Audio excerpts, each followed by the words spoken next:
الكاميرا عزولي بس سلواي عزولي بنتمول تقبيليت Erdif Khan, donc qui nous a incarné, qui incarne la vision d'une nation kabyle. Azoul aussi, il va être Hassan Marouani, donc il va l'accompagner dans cette conférence.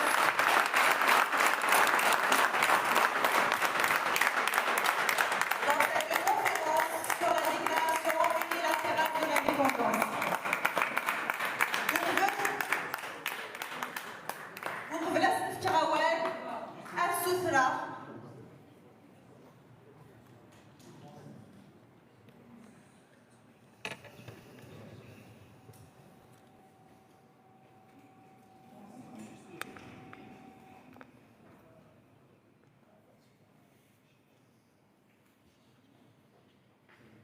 وغفلس نفكراوال أدنسل إنصارات أقبينيا. Donc on va écouter l'hymne national kabyle.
Mas Hassanat Abarouani.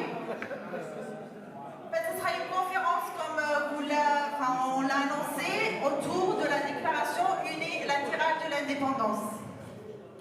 Donc profitez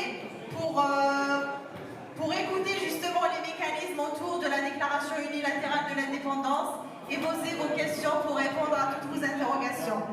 Je vous laisse la parole, très merci.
الأول Sophie Swan, le malade de Youyou, le mois de juin, le 14 juin, mois de juin d'Akour Mtaoul, d'Akour Idamen, d'Akour Ouid, Mouzin, Natas Yitsem, mais d'Akour d'Arm Sirum, d'Akour Yillin, Asirum, Yuarfa Kveili.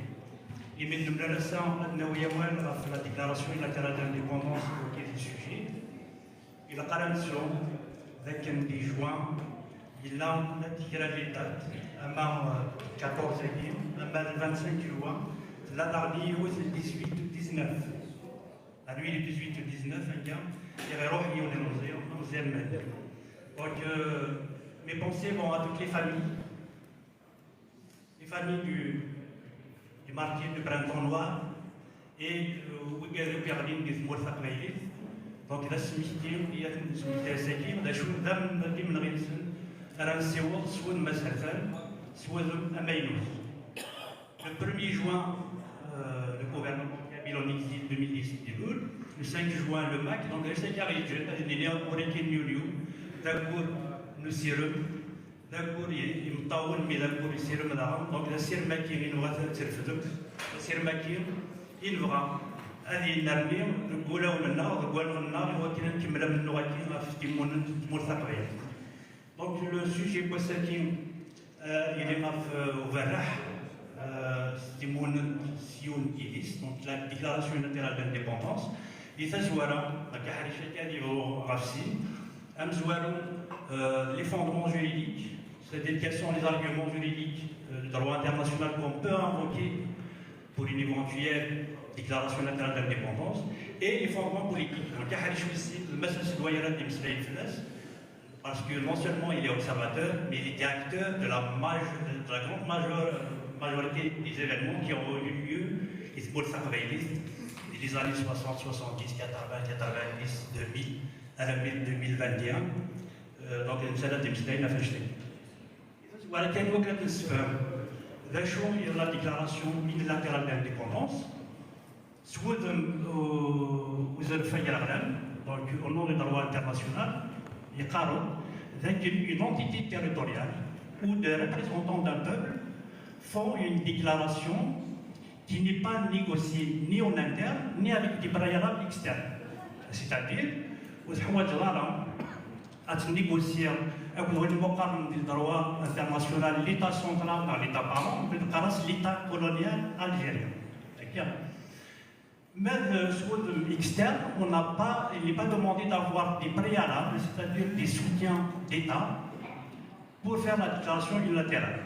Cette déclaration, elle peut avoir donc plusieurs formes. Une forme formelle, donc elle est formalisée dans un document, une ordonnance, une déclaration écrite accompagnée d'arguments juridiques, politiques.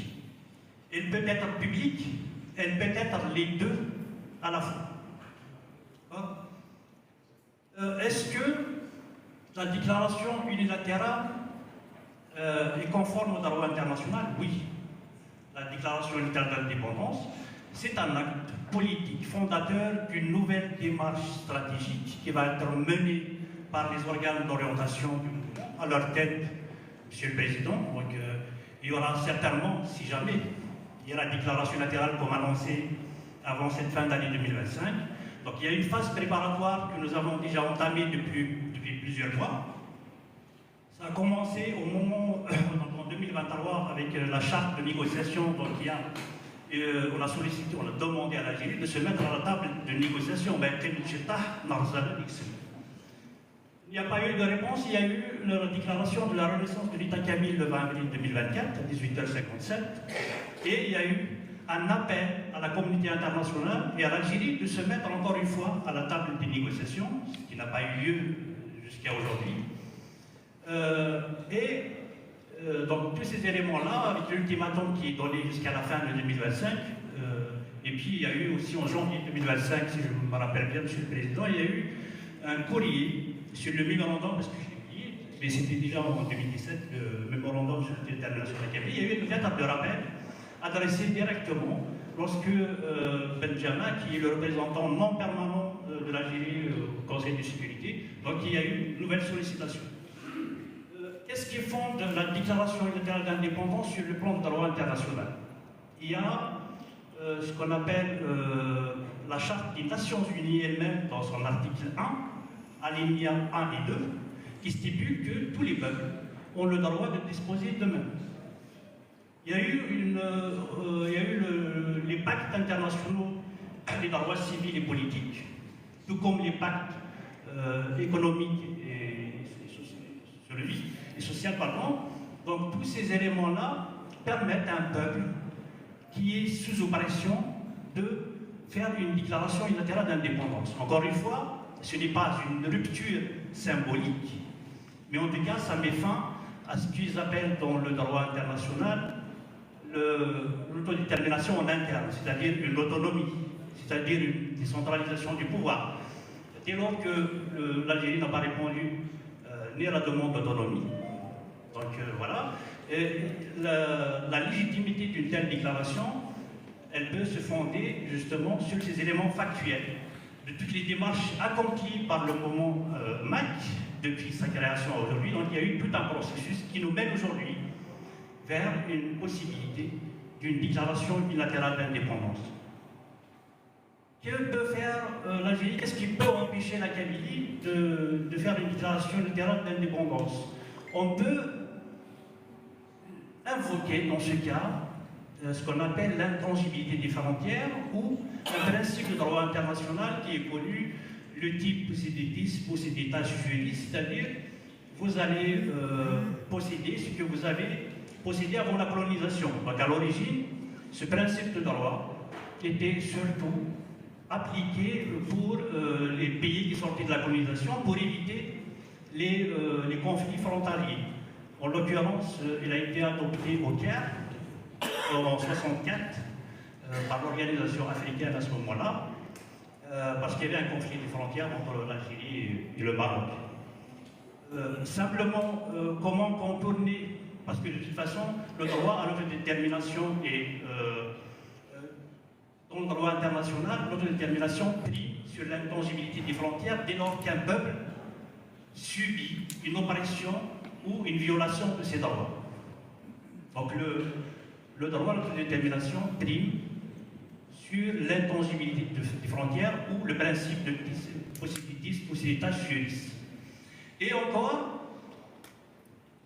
fait en Afrique de façon conjoncturelle, ce principe a été aussi validé par la Cour internationale de justice.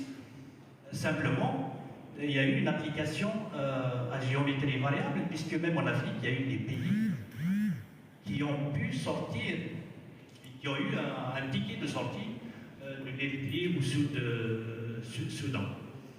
Ensuite, en regardant les autres déclarations unilatérales d'indépendance, sans les citer une par une, il y en a plusieurs, chacune est différente et particulière au peuple du Timor oriental, de Sud-Soudan, des pays baltes en 91, la Lettonie, la Slovénie, la Croatie, tous les pays du bloc de l'ex-Yougoslavie.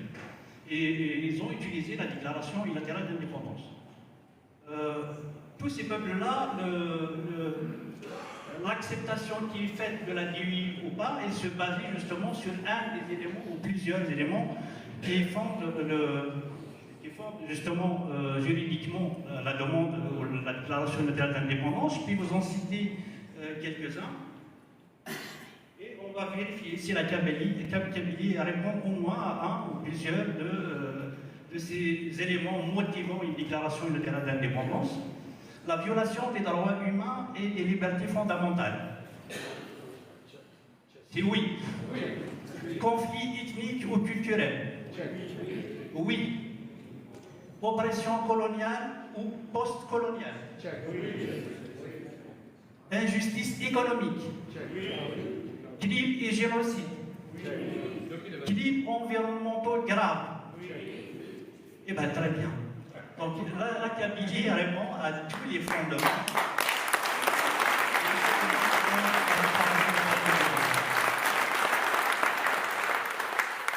Bien sûr, je reviens sur parce que j'avais dit qu'il y a une phase de préparation qui était importante, c'était l'avis de la, excusez-moi mon anglais, Brick Court Chambers. C'est un peu ça. Là. Donc c'est un célèbre avocat, un éminent, un prestigieux cabinet. Oui, il y en a deux, qui a rendu justement un avis juridique sur l'autodétermination de la Kabylie. D'abord la question, est-ce que nous sommes un peuple? La deuxième question, est-ce que nous sommes c'est-à-dire que nous avons le droit, au terme droit international, d'accéder à notre autodétermination? Les réponses étaient oui, et c'est un document qui est documenté, pour certains qui ne l'ont pas lu encore, je vous invite à le lire, il se trouve sur toutes les plateformes et les organes de communication officiels du mouvement. Ils fondent le droit, ils l'argumentent, ils nous montrent des cas de jurisprudence et d'autres. Autre élément avant de passer la parole à M. le Président, parce que va être bref, plutôt pour vous écouter, hein, c'était ça l'objectif. Il y a une nouvelle doctrine jurisprudentielle, c'est comme ça qu'on l'appelle, ce qu'on appelle l'autodétermination réparatrice ou l'autodétermination rebelle. Lorsqu'un peuple subit des violations graves des droits, qu'ils soient individuels ou collectifs, le droit international, du moins dans la doctrine nouvelle de jurisprudence nouvelle, on parle d'une autodétermination rebelle. Et pour la Kabylie, justement, c'est une autodétermination réparatrice d'une injustice historique que le président appelle l'accident de l'histoire. L'annexion de la Kabylie par la France coloniale à une entité administrative et sans signer aucun pacte ni aucun acte de reddition. Donc tout cela fonde juridiquement la déclaration unilatérale d'indépendance. Nous nous arrêterons parce que c'est important de fixer le cadre. Nous sommes en phase préparatoire. On arrivera à la phase de la déclaration elle-même, nous l'avons dit, elle sera de façon formelle et publique, ou les deux à la fois. D'accord? Mais la partie opérationnelle, c'est-à-dire le processus qui va découler de la déclaration unilatérale, il ne sera pas soumis à débat aujourd'hui, il fera l'objet d'une conférence ultérieure, et d'autant plus que ça relève de la stratégie du mouvement, et nous n'avons pas à parler de ça publiquement tant que rien n'a été fait. Je vous remercie pour l'écoute.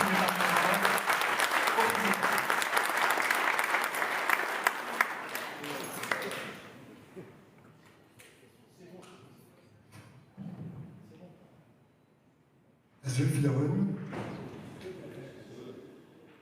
تنميت أكلمة اللام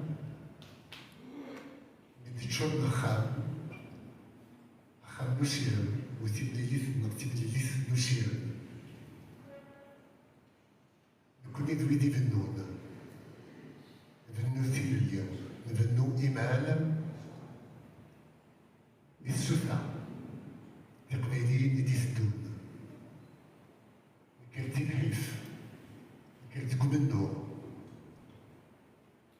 على السام مراد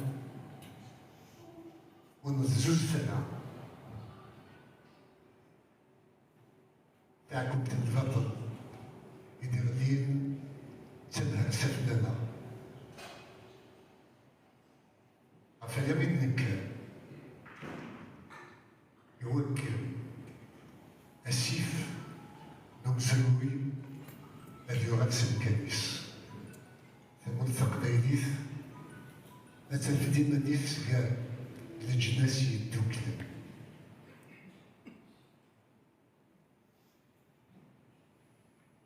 ديسناف وتسكران وديو بلا ما المكتاب ونرى تجميلت وذاك يا غادي غاف الثلث ياك ديسا مقبايلي ياك تقبايليت بلا ما نرى تجميلت يويدي لا ندير الحبس باغي نديس عند الحبس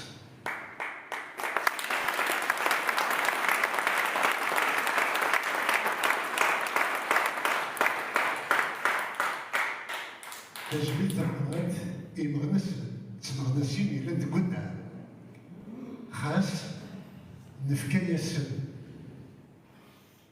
لو هيدا كان دي تبدي تنفع ونبغى هذا عندنا الحبس نبغى ما ديالي ديتين اليوم ويبقى الشيء أكد الزمن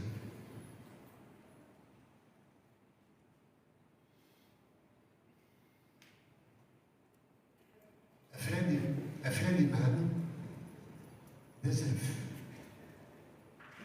يتشوف كان هي نعرف هذوك مع بعض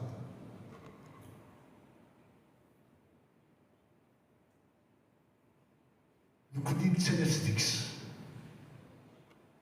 نتسلسيث يتولدت يوم ما غالا نتسلسيث إلتايا تبهرتات يون ولا في تكسر الشيء اللي يحاول نغض تبون أو نردهم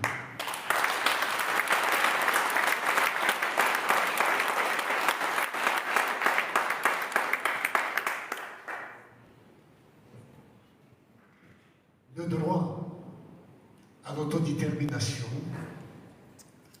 est consacré, comme vient de le dire notre ami Hassan Amrouani, par l'ensemble des textes du droit international et des institutions de l'ONU. Nous y souscrivons, comme nous souscrivons à l'ensemble du droit international en tant que nation kabyle. La Kabylie coche toutes les cases de l'indépendance et du droit à l'autodétermination. Il n'y en a pas un seul qui manque. Peut-être qu'il manquerait le contrôle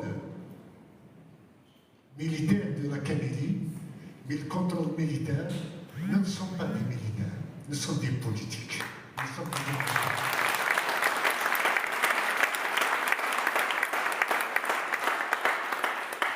Nous sommes un mouvement de libération nationale de type nouveau. C'est-à-dire que jusqu'à présent, toutes les indépendances, hormis quelques-unes qui sont rares, ont été obtenues par la violence armée. Nous essayons d'innover, d'apporter à l'humanité une autre manière de faire, de ne pas choisir la solution de facilité qui en fait est la plus difficile, celle des armes et de l'effusion de sang. Il ne nous est pas difficile de faire comme tous les autres. Mais cela reviendrait à quoi? À faire plus de dégâts que la liberté à acquérir et peut-être même à compromettre cette même liberté pour de longues années encore. Le premier des pays qui nous donne la leçon de la déclaration unilatérale d'indépendance, ce sont les États-Unis d'Amérique. Ils ont déclaré, et c'est pour ça que nous sommes là aussi, dans leur déclaration, ils ont dit, lorsque dans le cours des événements humains, il devient nécessaire pour un peuple de dissoudre les liens qui l'ont attaché à un autre et de prendre parmi les puissances de la terre la place séparée et égale à laquelle les lois de la nature et du Dieu de la nature lui donnent droit. Le respect dû à l'opinion de l'humanité oblige à déclarer des causes qu'il détermine à la séparation. Nous avons, à travers déjà le mémorandum d'autodétermination déposé à l'ONU en septembre 2017, énuméré l'ensemble des causes qui déterminent notre droit et notre légitimité à nous séparer de l'Algérie. La plupart d'entre elles viennent d'être de nouveau reprises et redites par mon prédécesseur à cette intervention. Donc il n'y a aucune raison à ce que nous ne fassions pas de même, parce que les lois de la nature et du bon Dieu de la nature nous autorisent et nous fondent à proclamer notre indépendance.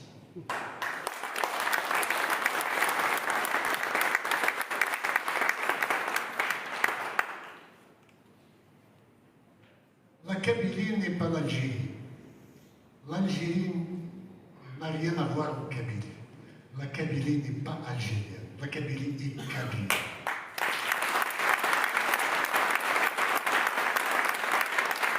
Je ne le répéterai jamais assez.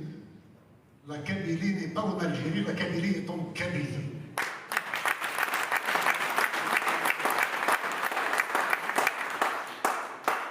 Nous avons, dans notre démarche, en tant que Kabyle, été très patients. Souvenez-vous, dès 1963, la Kabylie avait pris les armes contre l'Algérie. Les conditions historiques dans lesquelles cette guerre avait eu lieu ne permettaient en aucune façon un avantage à la Kabylie. Il n'empêche qu'il est un acte fondateur, celui d'une Kabylie qui veut être elle-même et non pas qui subit la domination d'autrui. Que ce ne soit pas dit officiellement dans les textes de la déclaration du 29 septembre 1963 n'enlève en rien à la signification réelle de l'acte de rébellion de la Kabylie, seule contre tous, en 1963. Ce n'était pas une défaite, parce qu'il n'y avait pas égalité entre les partis. Mais le fait que, par la suite, le Kabyle qui a été le fer de lance du combat contre le colonialisme avec la France, est devenu tout d'un coup l'ennemi intérieur qui fait qu'on le surveille comme du lait sur du feu. À partir des années 70, tout ce qui ne marche pas était de la faute des Kabyles, selon le gouvernement algérien et l'opinion qui lui est associée. La Kabylie est devenue le bouc émissaire de tous les maux qui existent en Algérie. Nous sommes traités de juifs, de sionistes, de honnêtes français, je ne sais, de mécréants. Tous les noms d'oiseaux nous ont été accolés.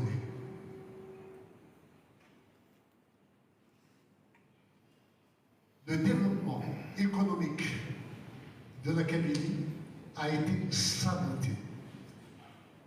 Le développement culturel encore pire. L'Algérie a occasionné à la Kabylie plus de 60 ans de retard.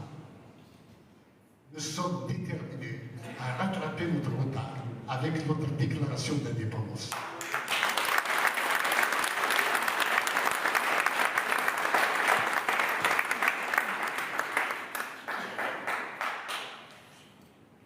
Nous avons été patients et pragmatiques. Le MAC n'est pas mu par des carrières. Les militants du MAC, les militantes et les militants ne sont pas mus par des carrières. On ne vient pas au MAC pour des postes ou des avantages. Quand on est militant du MAC, on ne s'attend qu'à recevoir des coups, qu'à faire des sacrifices, mais pas à être récompensé sur le plan matériel.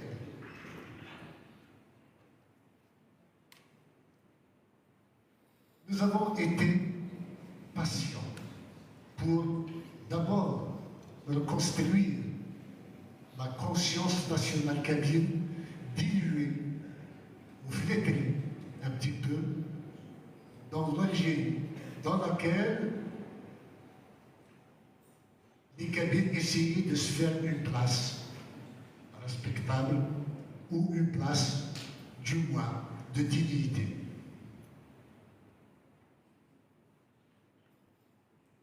Cela a été payant. Petit à petit, le MAC est devenu la force fondamentale de la Kabylie, je dirais même de l'écrasante majorité de la Kabylie. Malheureusement, vous savez comment on dit, selon la déclaration de Montevideo de 1936, qui a défini ce qu'est un État. Un État est un territoire, une population et une autorité. Nous avons un territoire incontestable. Nous avons une population admirable. Nous avons une autorité morale. Nous n'avons pas une autorité physique, mais nous avons le contrôle des cœurs ou l'adhésion des cœurs. Nous n'avons pas besoin de mettre des policiers devant des Kabyles pour adhérer à l'idée d'indépendance de la Kabylie.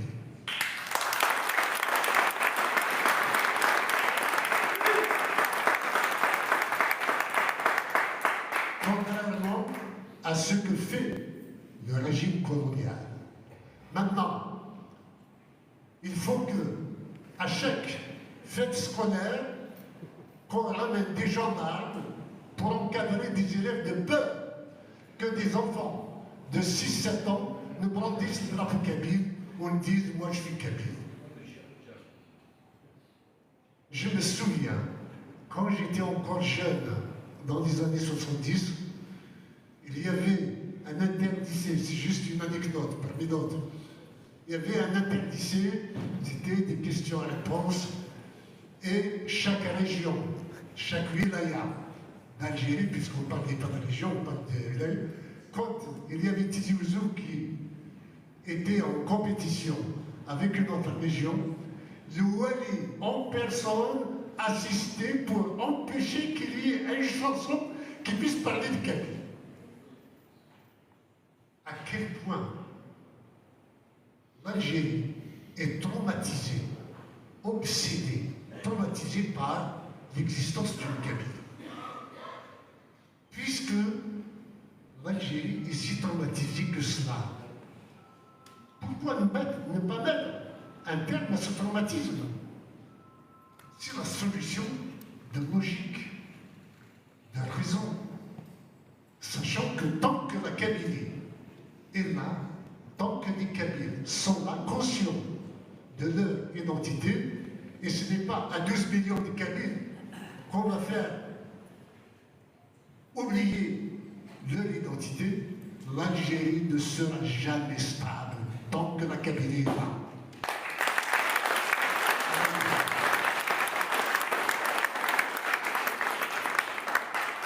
Nous avons été patients, donc tout en demandant l'autonomie pour la reconstruction de la conscience nationale kabyle, nous avons, en 2008, c'était le 7 mai 2008, était à la poste de Dakar. On a choisi ce lieu symboliquement parce qu'il est au cœur de la Kabylie et nous avons envoyé une lettre recommandée à l'ensemble des instances et non pas des responsables algériens. Nous l'avions envoyé à la présidence, au Parlement, au Sénat, au Conseil constitutionnel et au gouvernement pour, à l'époque, demander une simple autonomie régionale. Sincèrement, nous ne nous faisions aucune illusion quant à une éventuelle réponse de leur part. Nous savions dès le départ qu'il n'y allait pas y avoir de réponse. Sauf que nous, dans notre démarche, chaque action en appelle une autre. Et après avoir envoyé cette lettre à titre officiel, avec accusé de réception faite donc nous avons des accusés d'emploi, en tous les cas, à l'ensemble de ces institutions. Au bout de 2 ans, 1 an et 8 mois,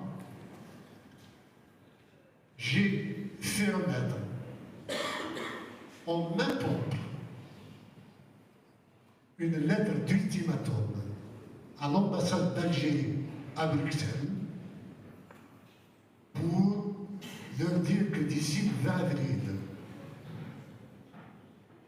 s'il n'y a pas de réponse de votre part, nous mettrons sur pied un gouvernement provisoire kabyle. Bien entendu, ils croyaient que c'était du bluff.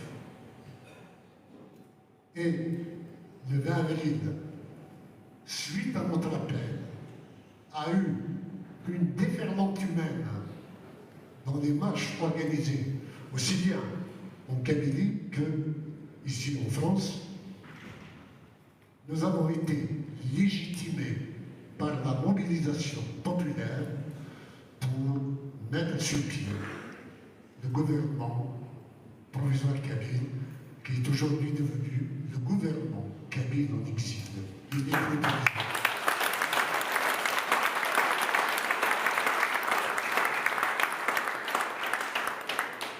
et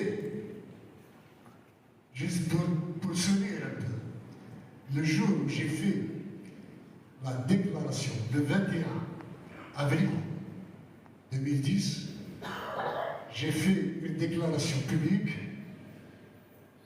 en disant que nous allons mettre sur pied le gouvernement kabyle.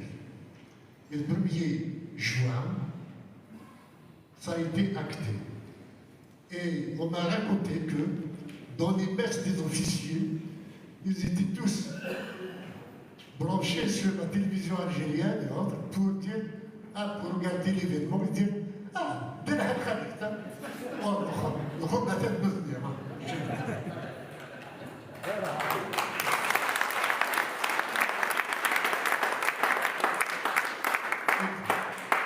Elle croyait que nous faisions dans le bluff toujours. Non, nous n'avons jamais bluffé. Personnellement, je ne suis pas un complotiste. Je ne suis pas naïf, bien sûr. Mais je ne fais pas. Je ne tente pas de traquer à qui que ce soit. Si la Kabylie était indépendante et que, en tant qu'homme politique, je voudrais me présenter à une élection, peut-être que avec le sqal de avec mais quand on a le souci de libérer un peuple, tout mensonge, tout manquement à la rectitude morale et à la parole est sanctionné par un échec de la cause elle-même. Je n'ai pas le droit à mentir ni à faire dans des subterfuges ou dans, excusez-moi l'expression, l'arnaque politique. Nous sommes là pour libérer un peuple et c'est une noble cause, une énorme entreprise, un défi immense que nous devons relever tous avec dignité, avec vous, c'est vous qui êtes cette dignité, qui êtes cette place.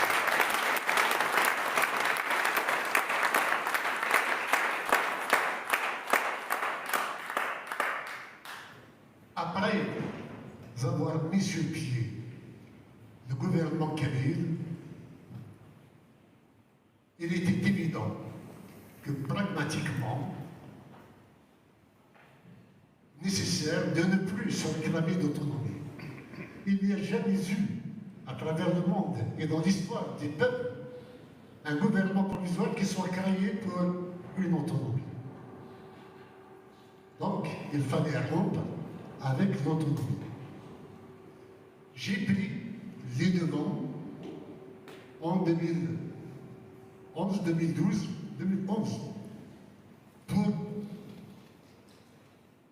dire que je suis dans mon rôle d'aller de l'avant et de proposer autre chose.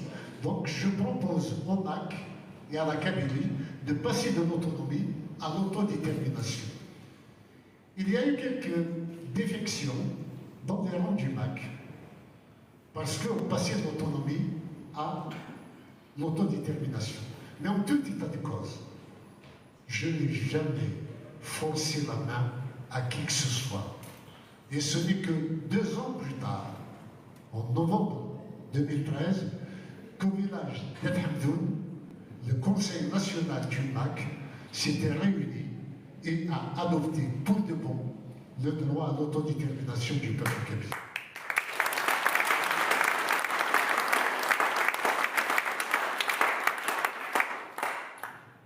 Suite à cela, des perturbations, bien sûr, une telle poussée, un tel changement ne pouvait pas ne pas produire des étincelles.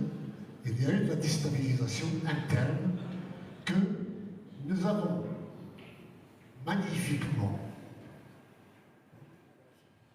contrée, et ce grâce à des militantes et des militants de génie.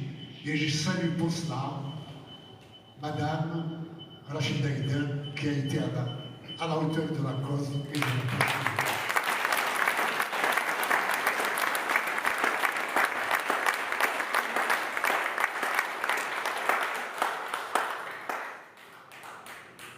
Ensuite, voyons que le MAC prenait de l'importance d'année en année.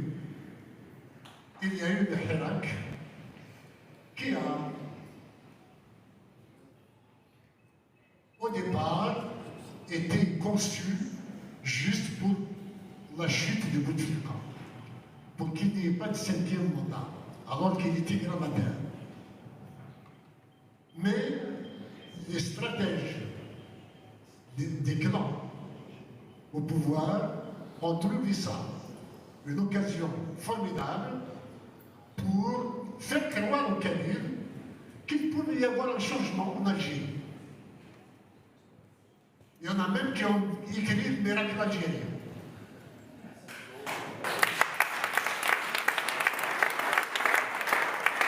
Pour l'année d'après, écrire le mirage algérien.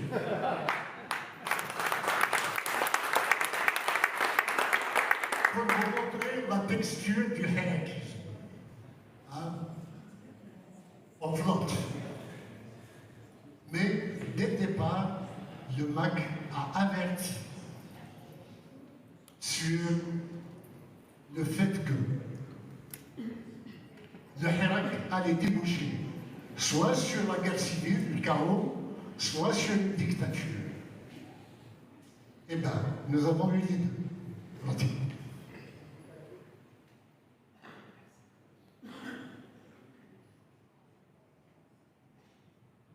Il n'y a que ce qui est construit, ce qui est solide, qui dure.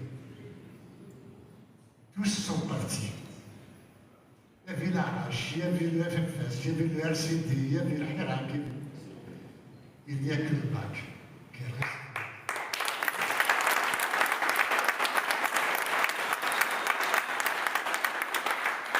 Parce qu'il a une démarche, une projection d'avenir, du pragmatisme, et l'avance au fur et à mesure de la société.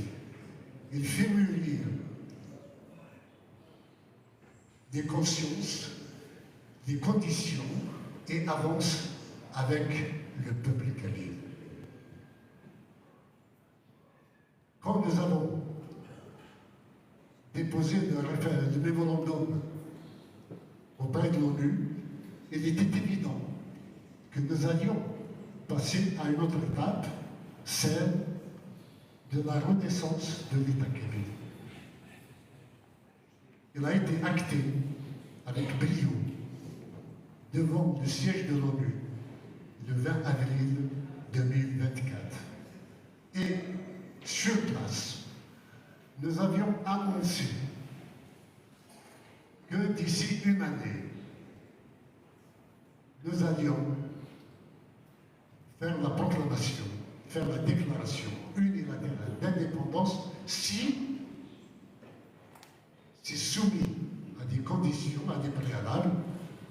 L'Algérie ne libérait pas l'ensemble des prisonniers, n'abrogeait pas l'article criminel et scélérat du Code pénal, qui est l'article 87 bis, comment il l'appelle en arabe?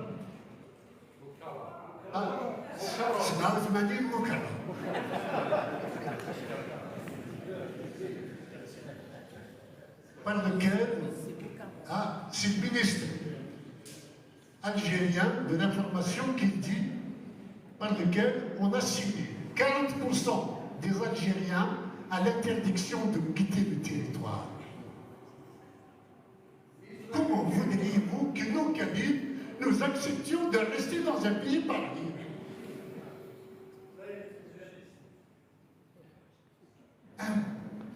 Un pays où nous sommes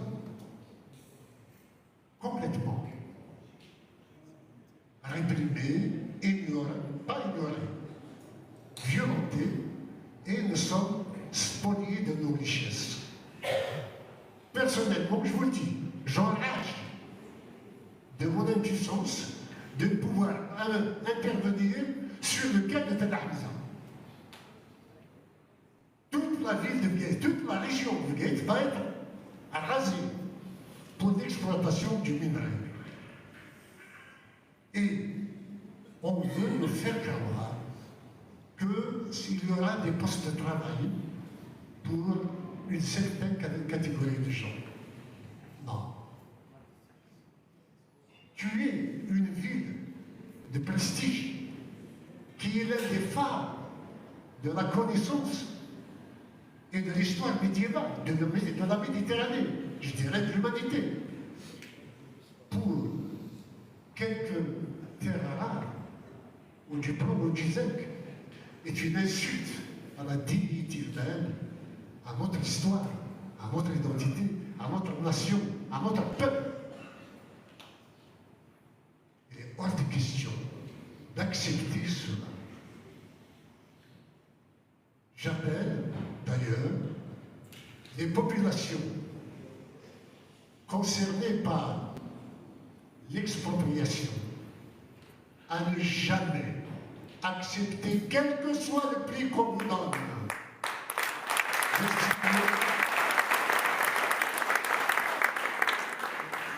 de ne jamais signer l'acceptation de l'expropriation. Normalement, ce sont les élus auxquels incombe le devoir de consulter les populations. Ils n'ont pas à se coucher comme des toutous devant un pouvoir qui ne recule devant rien et qui n'a aucun scrupule par rapport aux conditions humaines et à la valeur de ce qu'est une terre. Chez les Kabyles, il n'y a pas plus sacré que la terre. Nous ne vendons jamais notre terre.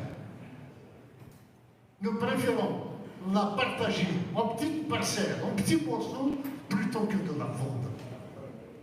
Et on veut nous expulser de chez nous.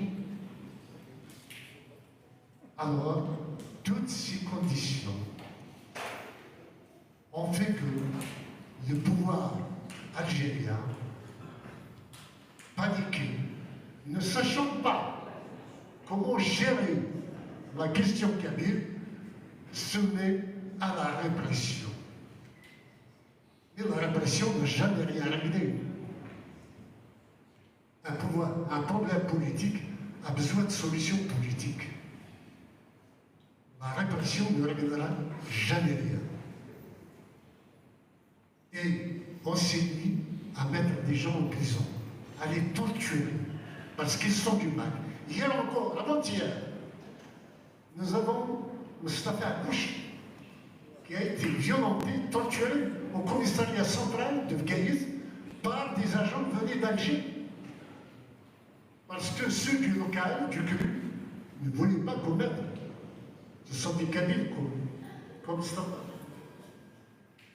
Ils ne voulaient pas commettre un acte aussi déshumanisant.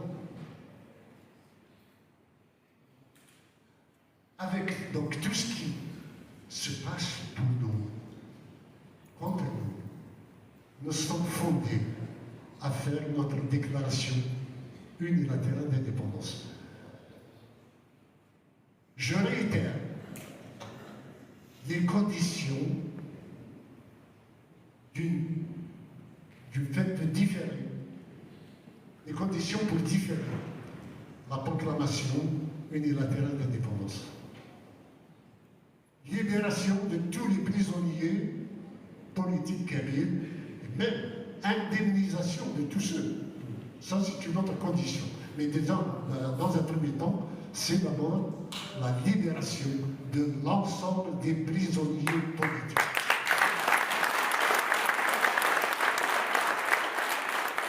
Il n'y aura aucune négociation avec le pouvoir algérien s'il n'y a pas de libération des prisonniers.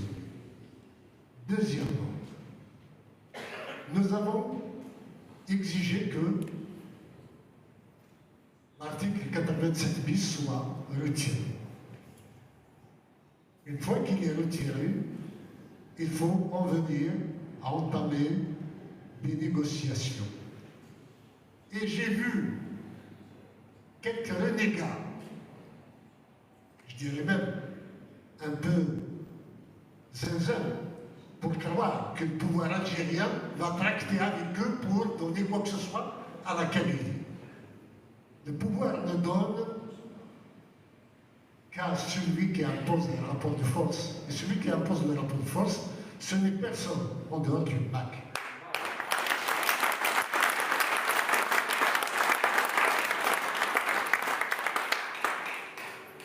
Et dans ce cadre-là, je ne suis pas un dictateur. Que celui qui croit que je suis un dictateur vienne me prouver le contraire.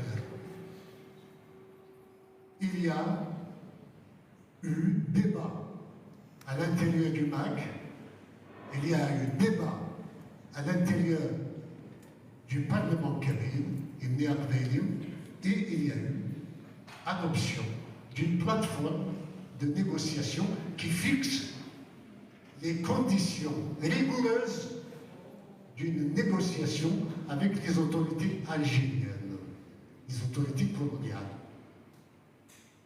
Personne n'a le droit de déroger, à commencer par moi-même, aux règles fixées par la plateforme de négociation.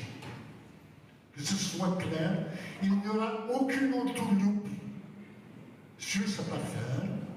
Nous ne sommes pas d'arrache. Nous ne sommes pas des partis politiques qui négocient des postes de députés. Nous sommes un mouvement qui cherche à libérer une nation.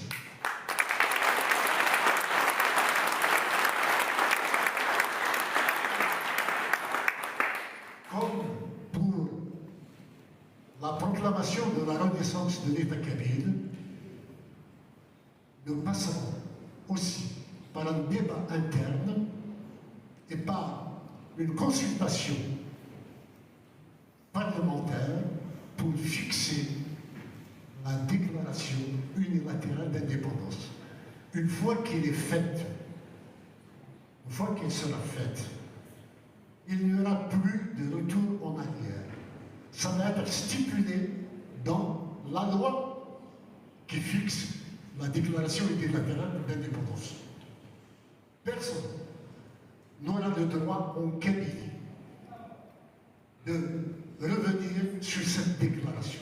Pour autant, nous sommes le mouvement pour l'autodétermination de la Kabylie. Ce n'est pas parce que nous proclamons notre indépendance de manière unilatérale que, pour autant, le droit à l'autodétermination soit abandonné. Non. La consultation référendaire est toujours nécessaire pour confirmer la déclaration unilatérale d'indépendance.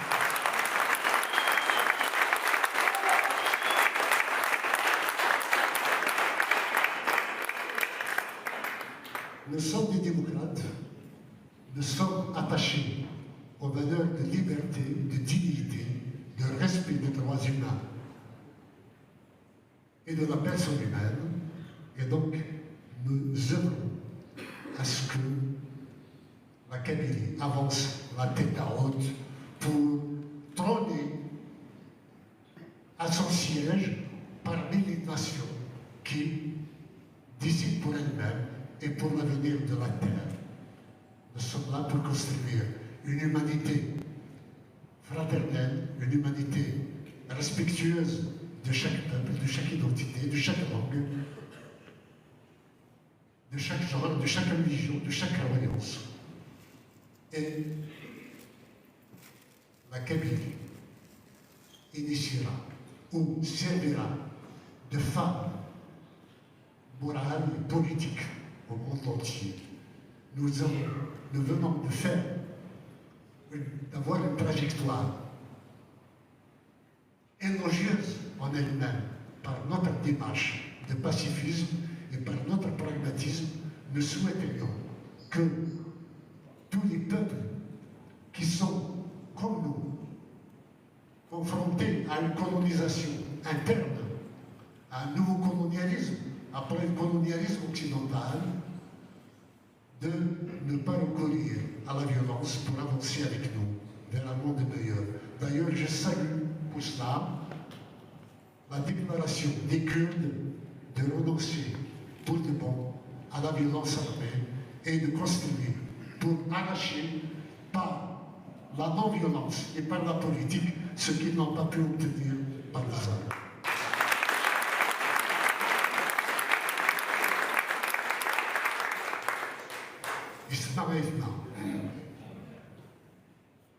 Il est vrai que, aux militants et aux sympathisants, nous demandons toujours plus d'efforts. Oui, la situation l'exige. La solidarité avec nos prisonniers est un devoir sacré. Notre engagement pour l'indépendance de la Kabylie est encore plus sacré. Nous devons faire en sorte que nos rangs grandissent et soient plus solidaires pour avancer tous ensemble. J'appelle l'ensemble des courants politiques kabyles à prendre langue avec nous. Nous sommes là pour aller ensemble vers la déclaration unilatérale d'indépendance. Nous avons besoin de tous ceux qui sont amoureux d'une Kabylie libre et indépendante ou d'une Kabylie respectée, digne et assumée.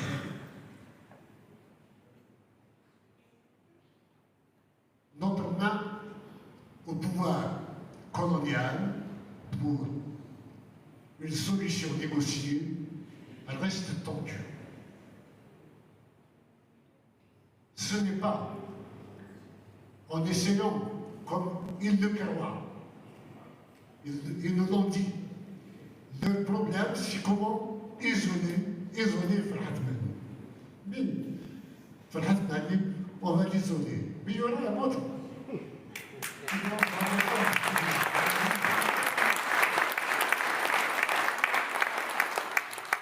Farhat Mani n'est pas de problème. Moi, je peux m'éclipser du jour au lendemain, il n'y a aucun problème. Et de toute façon, il y a une limite biologique que je ne peux même pas surmonter personnellement. Mais la Kabylie sera toujours là. Le peuple kabyle sera toujours là. La nation kabyle sera toujours là, à avancer. Donc, notre main reste tendue, ce n'est pas avec des péquenots qui ont perdu la maîtrise de leur nerfs et de leur conduite pour leur faire signer, contraint et forcé, ou peut-être contraint, consentant, je n'en sais rien. Des déclarations comme quoi ils sont attachés à l'Algérie. Je m'en fous qu'ils parlent, qu'ils dénoncent le lac, mais qu'ils se redient eux-mêmes pour devenir algériens, c'est vraiment renoncer à ses ancêtres, à ses grands-parents, à ses arrière-grands-parents. Ce n'est pas là de Taqbaylis. Taqbaylis impose que un qadar, وذيك ديجان القدر أي نوف إذا النوف يغلب في لنا القدر إزمال القدر أزل يغلب جانب زولا وين في فرنسا ثم الثقفيليس. Qu'on ne tente pas de m'isoler, ce n'est pas une question de personne comme l'avait dit de Chikou. Mohamed de Chico de son temps. Non. La question n'est pas simplement le fait d'un peuple, d'une nation. C'est une question nationale qui se pose à l'Algérie avec la Kabylie. annexion de la Kabylie, comme l'a dit Hassan Tabrani, il n'y a eu aucun acte de reddition signé par les Kabyles. Il n'y a eu aucun acte de reconnaissance de l'annexion de la Kabylie en Algérie française. Donc, il n'y a rien qui légitime que nous soyons à l'intérieur de l'Algérie. D'autant plus que, depuis 2001, il n'y a jamais eu d'élection législative ou présidentielle en Kabylie, et encore moins un référendaire. La Kabylie s'est détachée symboliquement de l'ensemble des institutions algériennes. À ce jour, le colonialisme n'arrive pas à trouver une aide, à trouver une parade à cela. Il n'y en a pas. La Kabylie, le cœur de la Kabylie est pour son indépendance. Le cœur de la Kabylie est pour sa dignité, pour le respect de ce qu'elle est, pour exister en tant que nation à travers le monde. Ce n'est absolument pas par de tels subterfuges, et quel que soit, par ailleurs, le nombre d'officiers qu'on compte d'origine kabyle. Je crois que parmi eux, il y a sûrement tous ceux qui travaillent au moins à un statut particulier de la Kabylie. Mais ils n'auront de force à imposer quoi que ce soit qu'avec l'existence du MAC. Sans le MAC, ils ne peuvent rien faire.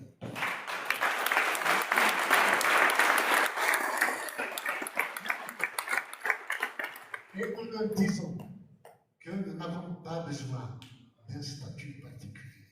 Nous voulons être nous-mêmes, être indépendants, libres comme le vent.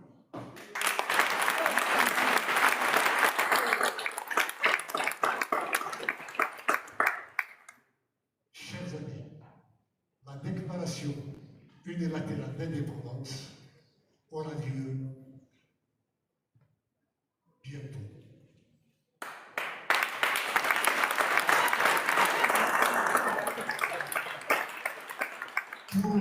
Pour donner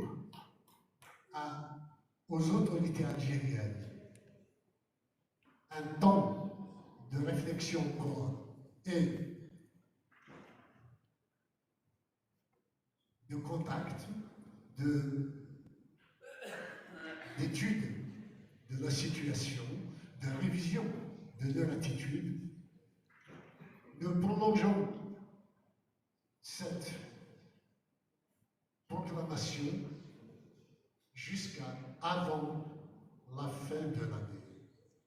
D'ici décembre, en décembre au plus tard, nous ferons la déclaration unilatérale d'indépendance nationale.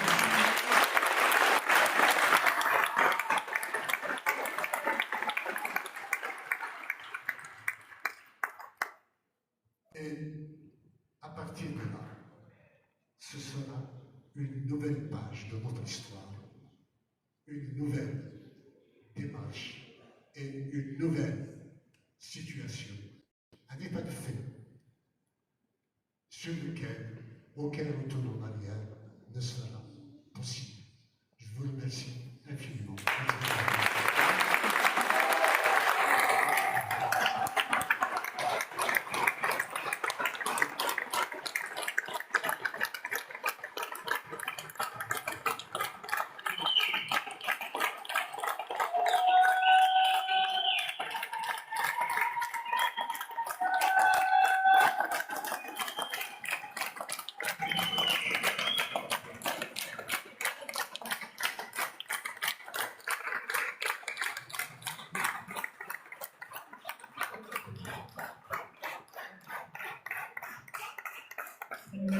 Juste avant d'ouvrir le micro pour les questions, je voulais juste parce qu'on est dans la rigueur et le président avait parlé de la convention de Montevideo, donc l'article 3 de la convention de Montevideo.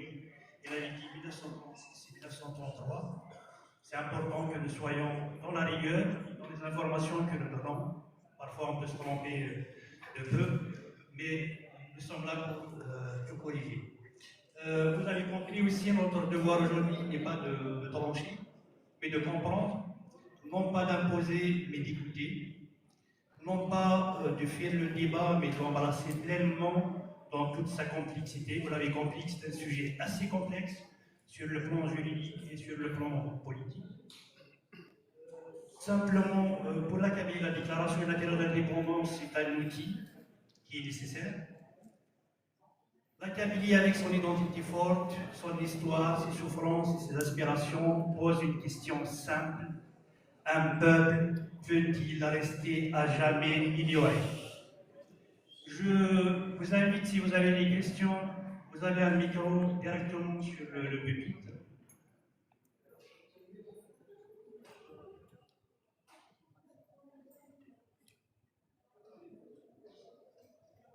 Et vous voulez modérer?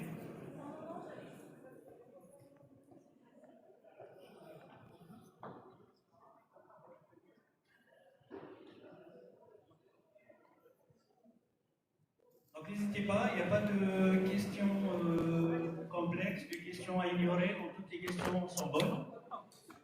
Le micro.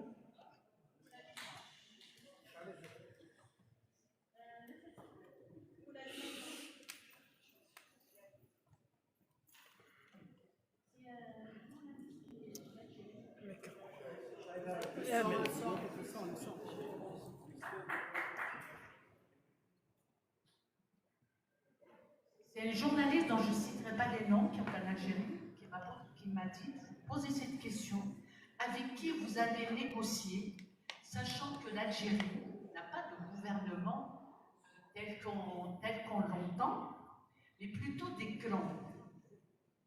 Voilà sa question.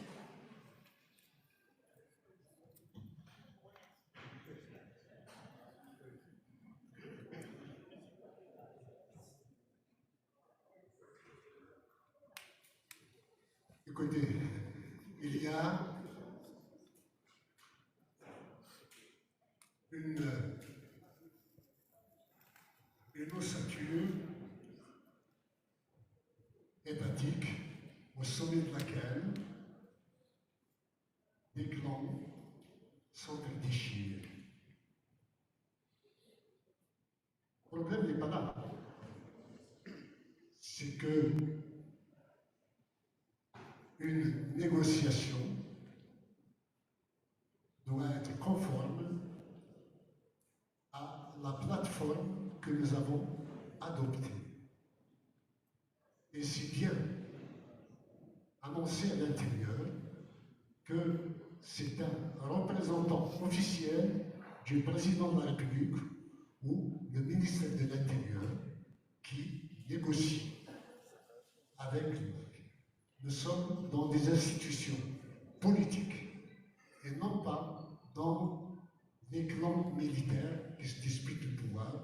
Cela ne nous regarde pas. L'essentiel est qu'il y ait un document signé par des officiels algériens reconnaissant la nécessité d'un référendum d'autodétermination du peuple kabyle. On s'arrête là pour le moment.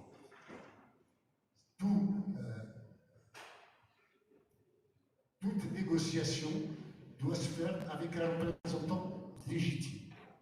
Si, par la suite, et probablement comme ça s'est passé avec le FFS en 1963, 65 évidemment, un clan fait un coup d'État à celui qui a signé une déclaration, il n'empêche que nous avons un document historique entre nos mains par lequel l'Algérie officielle reconnaît l'indépendance de la Kabylie. Les lieux de clan ne nous regardent pas, ça regarde eux-mêmes à l'intérieur de l'institution. Nous, ce qui nous intéresse, c'est d'être des vis-à-vis avec des représentants officiels de l'Algérie. Les questions de activité, nous l'avons réglée à travers la plateforme de négociation et on a vu effectivement avec l'UFFS, Sir Hafez, commencer à négocier avec Chérif Belkacem, qui représentait Boumedienne en son temps. Et à 2 jours, après 3 jours de la signature, il n'y a pas eu de signature, il y a eu une entente entre Chérif Belkacem, représentant de Boumedienne, de Bemena à l'époque, et Sir Hafez, représentant du FFS, mais il n'y a pas eu de document signé. 3 jours plus tard, Bemena est renversé par Boumedienne et l'accord était tombé en bas. Donc, ça pourrait être la même chose pour nous. Mais sauf que, cette fois-ci, il y a un gouvernement kabyle qui négocie. Il y a un projet kabyle d'indépendance. Il y a une nation qui attend derrière. Donc, qu'il se fasse des coups d'État entre eux, ne nous regardez pas. Vis-à-vis du droit international, une fois ce document est signé, nous tenons pour le reste de nos jours, pour la fin de l'histoire. Nous sommes là avec un document officiel, nous connaissons l'indépendance de la Kabylie.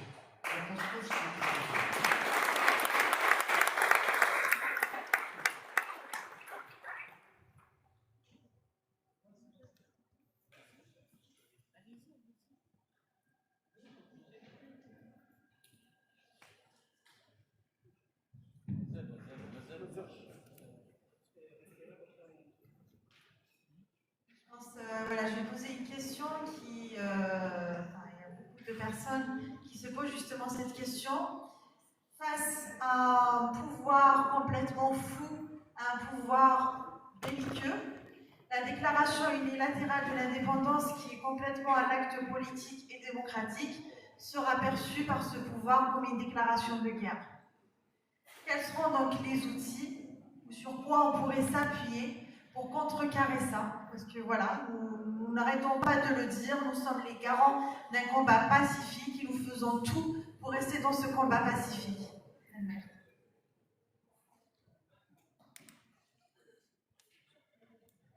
Écoutez, il n'y a pas plus grande guerre que la mise sur pied du gouvernement kabyle en exil.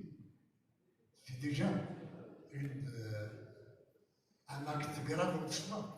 Il ne peut pas y avoir plus grave que cela. Dès lors que le gouvernement kabyle est en place, il est tout à fait logique qu'on aboutisse à une déclaration d'indépendance.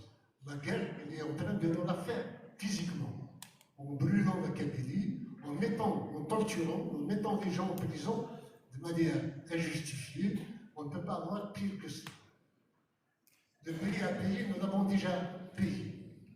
Donc, il n'y aura pas plus grave que ce que nous vivons, sincèrement.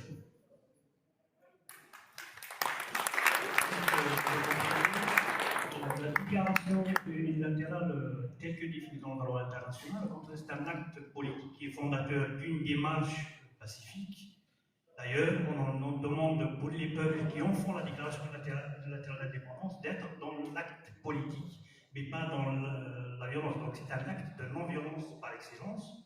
Et ensuite, nous avons beaucoup d'exemples de déclarations unilatérales d'indépendance qui se sont faites dans le calme. Parce qu'on essaye de nous faire croire que la déclaration unilatérale est souvent la résultante d'un conflit violent, mais ce n'est pas le cas, par exemple, pour les pays baltes. Ce n'est pas le cas pour la Slovénie. Ou d'ailleurs, chez certains de ces peuples, lors de la déclaration unilatérale d'indépendance, la reconnaissance internationale s'est faite connaître rapidement. Ils n'ont même pas eu besoin de confirmer par un référendum d'autodétermination. Donc notre question, il est évidemment politique, mais aussi démocratique, puisque, disons, combien même la déclaration unilatérale reconnaît ou connaît une reconnaissance des États, donc ce qui va faire son effectivité, nous allons quand même donner la parole au peuple kabyle pour s'exprimer et pour en dire ce qu'il en veut à travers un référendum d'autodétermination. Donc voici ce que je peux répondre sur la question.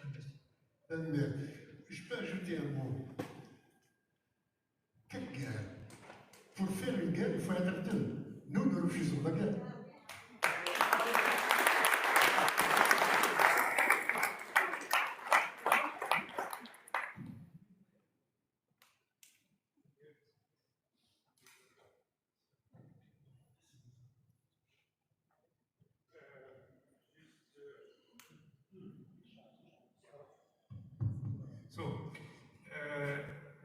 Une déclaration d'indépendance, c'est formidable, parce que ça va nous permettre d'exister. Il y a le problème de la reconnaissance internationale. Et alors, la reconnaissance internationale, telle que je connais, comme mon père le disait, Madame la France, ça va être difficile. Ça va être difficile parce que on a connu une France, enfin nos parents, ils ont connu une France pro-arabe. L'arabisation de la Kabylie et de l'Algérie, c'est la France, avec les bureaux militaires et ceux orientaux qu'elle a pris avec elle. Et cette politique pro-arabe, elle est aussi soutenue par la Ligue arabe. Et croyez-moi, les discussions que je mène comme ça, d'une façon inconnue, les Arabes, je me permets de dire ça, les Arabes orientaux, malgré qu'il n'y a pas d'Arabes en Afrique du Nord, c'est des arabisés, mais ils sont pires que les Arabes orientaux. Ils sont très contents que l'Algérie dépense de l'argent pour arabiser les peuples anciens. Alors, la gouvernance telle qu'elle s'effectue actuellement au point de vue international, les anciennes colonies, elles sont très contentes. Elles sont très contentes. La situation actuelle, ils ont laissé leur apprenti, comme en Algérie. Ils ont laissé leur apprenti. Alors, la question directe, comment voyez-vous les relations internationales avec la Kabylie, c'est-à-dire que la reconnaissance qui est très importante au point de vue international. Comment vous voyez ça? La reconnaissance internationale de la Kabylie par les autres pays. Et juste une petite chose, je tiens à dire, moi qui vis en Allemagne, que l'Union européenne ne fait rien sans la France. Hein, nous contactons des institutions allemandes, on nous répond, ça c'est une question française. Hein, ça, l'Algérie, c'est où la Kabylie? La Kabylie c'est en Afrique du Nord, mais on ne connaît pas ce pays. Ah, c'est en Algérie. Ah non, ça concerne la France. Merci. Bon, ce n'est qu'un aspect de la reconnaissance internationale par rapport au monde occidental. Il y a une convention tacite selon laquelle tout ce qui concerne les anciennes colonies relève de leur tutelle coloniale. C'est-à-dire que pour la question kabyle, comme c'est l'Algérie française, donc c'est la France qui a la primauté pour exprimer son avis, pour que l'Union européenne puisse, pour que, oui, le monde occidental, pas que l'Union européenne, puisse accepter un avis favorable. Nous l'avons compris depuis longtemps et nous travaillons, surtout ces derniers temps, à faire justement casser un peu toutes les barrières qui sont dressées devant l'avènement d'une Kabylie indépendante. Nous travaillons. Et la conjoncture actuelle est vraiment favorable à la Kabylie et l'affaire Boualem Sansal, plus les tensions diplomatiques entre l'Algérie et la France, montrent suffisamment la nécessité pour la France de revoir son ancienne copie coloniale et de faire en sorte que la Kabylie soit vue non pas comme un danger pour la France, mais comme une chance. Et là, je crois qu'il y en a beaucoup commence à le comprendre, et d'ailleurs des sénateurs, des élus sont en train de prendre position un à un, de manière favorable à l'indépendance de la Kabylie. Concernant les pays arabes,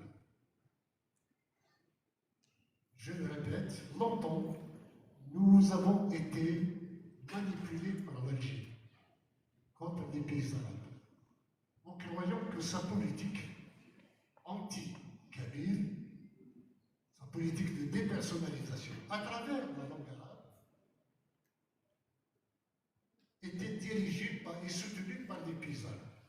Ce n'est absolument pas vrai. La Ligue arabe traite des problèmes arabes, ne traite pas de la question de l'arabisation.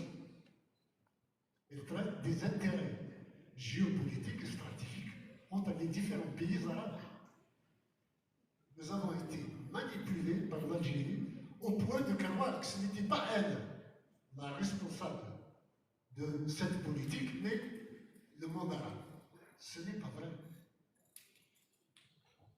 L'Algérie a commis un crime contre l'identité et la langue arabe en les imposant en tant que référent identitaire et linguistique à un peuple dont ils ne sont pas issus. L'Algérie doit être exclue de la Ligue arabe pour crime commis contre l'identité et la langue arabe.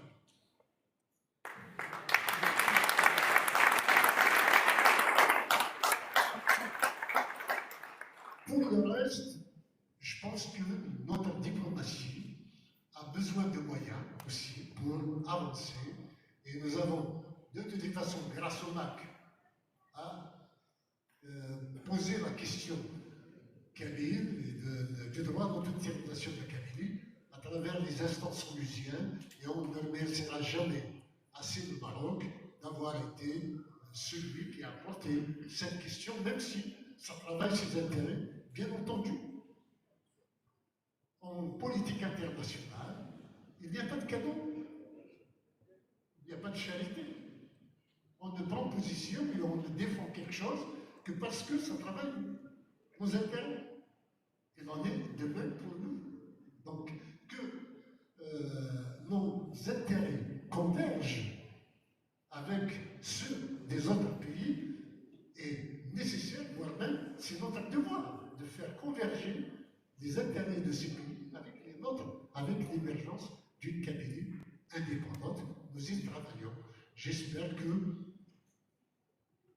nous ne tarderons pas à avoir des reconnaissances. En tous les cas, comme nous l'avions fait pour la déclaration, la proclamation de la renaissance de l'État kabyle, nous allons aussi informer l'ensemble de la communauté internationale de la déclaration unilatérale d'indépendance avant qu'elle ne survienne.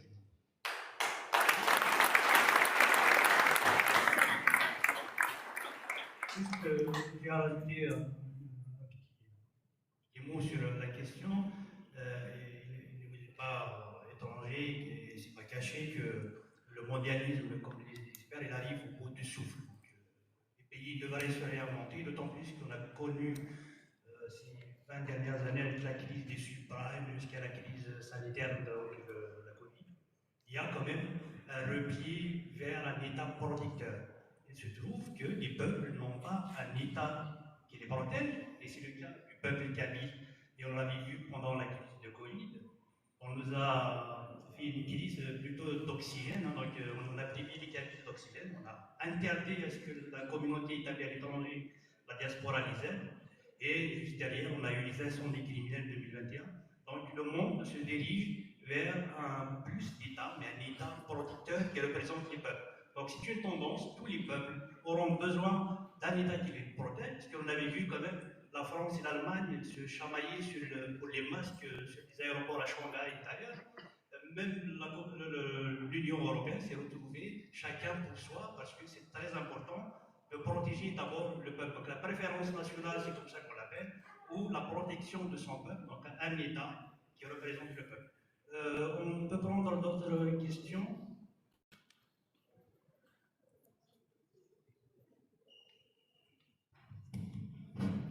الزولة مساس حوينا الزولة مسحة سنة عمر بعدين الزولة تجمعات القبائلية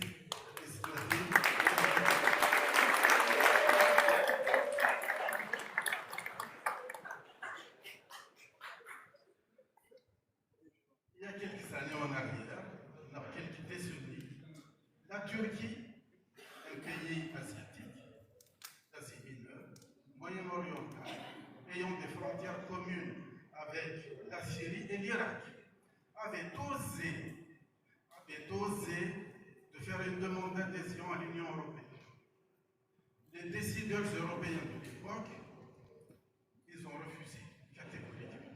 Ils ont jugé que le mode de vie de la société turque était incompatible avec le mode de vie des sociétés occidentales.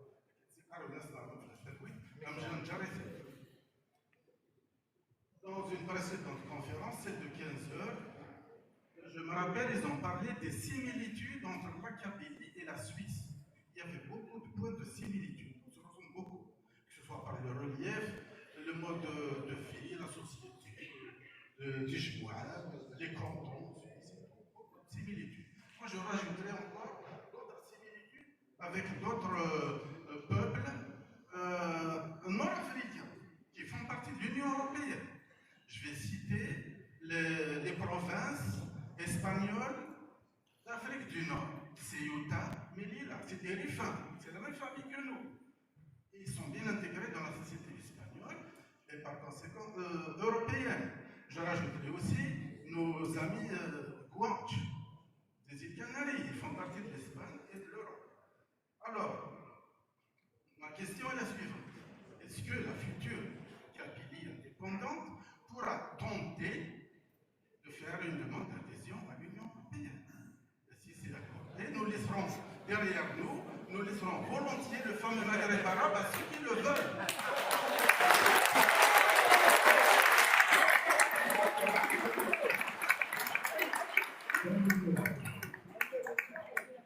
Je suis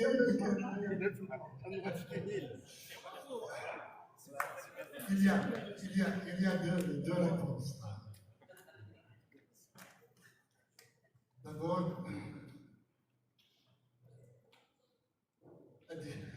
لكن يقال لك اسمنا ديالنا ديك تاسي الشمس اللي تسبقش.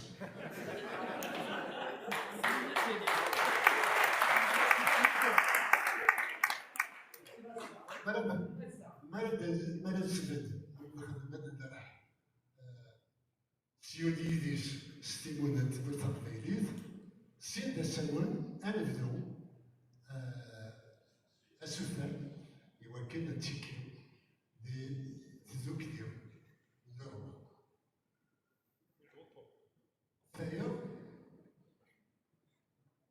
l'Union européenne est tout à fait en mesure d'accepter la Kabylie, puisque dans ces instances, puisqu'il a déjà fait, par exemple, pour l'Union européenne du football, Israël fait partie de l'Union européenne, donc la Kabylie pourrait aussi demander son adhésion à l'UEFA. Et en tant que pays méditerranéen, il y a aussi l'Union pour la Méditerranée. Quand elle a été instituée par Sarkozy, je lui avais envoyé une lettre pour dire, s'il vous plaît, ne faites pas l'erreur de faire comme l'OIF, l'Organisation internationale de la francophonie, où c'est un syndicat d'État et non pas une fédération de peuples. Donc, l'Union pour la Méditerranée, nous sommes aussi partie prenante pour y adhérer. Et nous adhérons à toutes les organisations africaines, eurasiennes, américaines. Nous adhérons à toutes les organisations dans lesquelles la défense des intérêts du peuple kabylie, de la Kabylie, est vitale.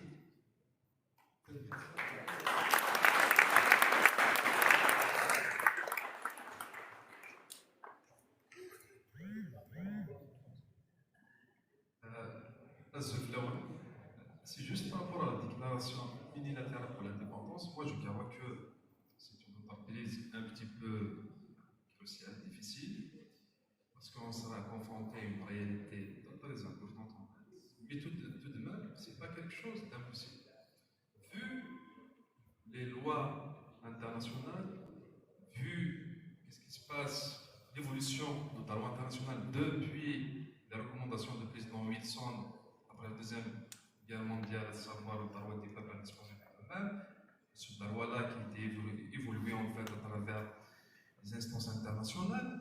Jusqu'à maintenant, il y a beaucoup de chercheurs, de penseurs, etc., qui parlent, qui mettent en avant le droit du peuple à s'autogouverner, à proclamer leur propre indépendance et aux communautés internationales d'assurer la sécurité de ces peuples autoproclamés, de ces peuples, de ces indépendances autoproclamées.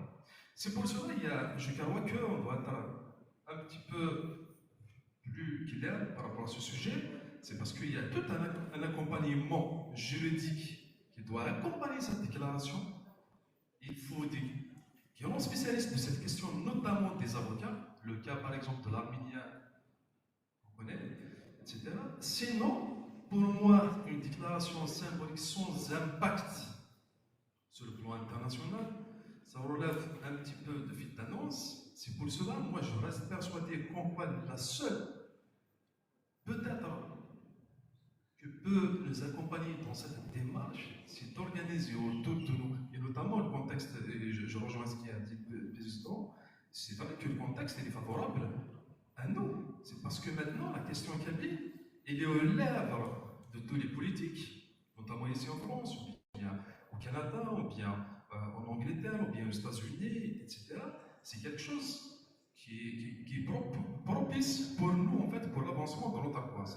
Mais ça reste conditionné de notre engagement à engager des vrais spécialistes de cette question, et notamment des avocats, des grands cabinets d'avocats internationaux qui vont nous accompagner. Voilà ma question.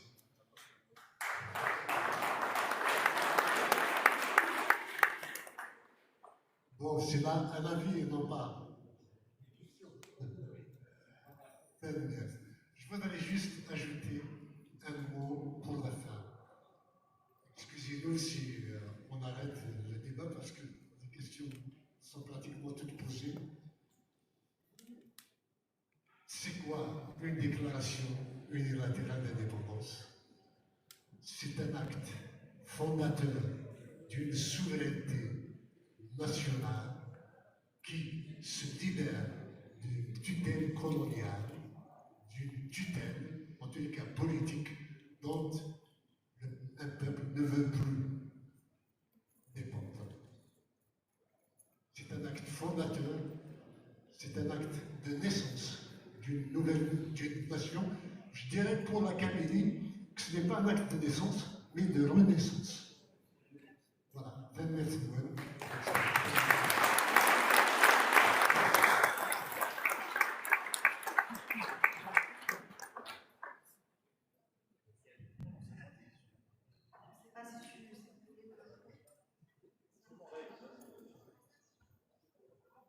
Donc, merci à tous. merci اليوم في مدينة ناصر الصباح المياه تجارة وهلاجية وقبل أنسالي هاد السيولة غيمدبرون كلوموسون وفراني ما نتموثا قبايليت ونبضا قبايلية دويد مرا يقدشن دي لي ستاند guinéens, les représentants de ces différents stands de nous rejoindre sur scène. J'appellerai aussi ma sœur Rachida Ider pour nous pour nous présenter le mot de la fin.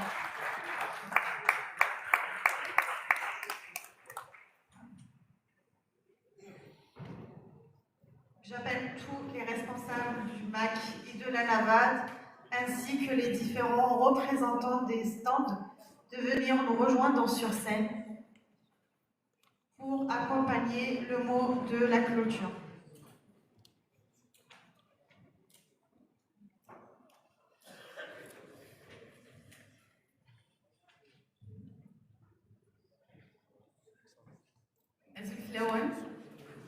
الفرح ذا مقران إذا هكا في بورايلين مع لي بورت زوفيرت أكيد قبيليا هذه زميرن ذي مليلن ذي مذبران نمسو من الماك ذي مذبران نونافاغ نهجد سي صباح نوسع ان بروغرام تري ريش يسالي دي تمسلاين غاف تدرسا غاف لو 14 جوان 2001 غاف la déclaration unilatérale d'indépendance de la Kabylie. ثاني ميرثنون ثاني ميرثنكنت إمي درزان غار تيبورا يلين غار يسالا جناديا أكين أنا مليلث أكين أنا مليلث عطاس الساكين الولا ويباوني جنيدن أما تيلاوين أما ديال كازن صافي بليزير فرانشمون ثاني ميرثنون عطاس أكامين تحبيك ما هي غنتوايي وذباوني جديدن صافي دير لاديزيون لين الغاشي اللي تروحون لين الغاشي نتحملن هذا غسلن ثاني ميرث ستوسدا هي لنوساكي يتوهجد المند لو 14 جوان داس نغلان أقبالي لا جورني دو لا ناسيون كابيل نفرد لو 14 جوان داس نغلان أقبالي نفرنيث داس أنيذا أغرف أقبالي ذويني تيسفقنن باللي ثمورث أقباليث ذغلان إمي أغير ثلاثة إمليان إدي فقضن نغلن غرف من نخثن تمورثن الجزائر أكن أذاوين في غرغر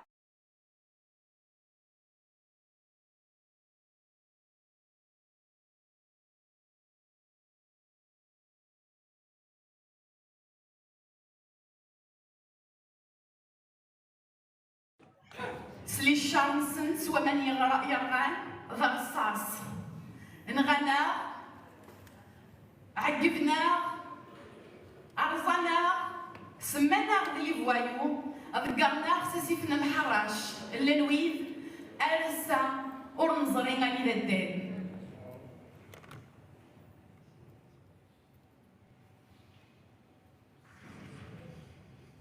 السن إكزران وغرف قبيلية ذاكن ثلام ثمورث قبيليث ثلام ثمورث الجزائر لي دات سيمبوليك أنفيجيو إلى قد نتمسلاي في اللسنت أكن ونفتو يرى أكن تيسوثا إدي تنكرن ونفتو ندرا لي جينيراسيون أفونير تيداك أي المذن مزرو ينسنت تيداك على يزرن أشو الحريص يساعدا أغرف أقبالية أكن أزكى أدليلي ذا غرف ذا منان ذي لليا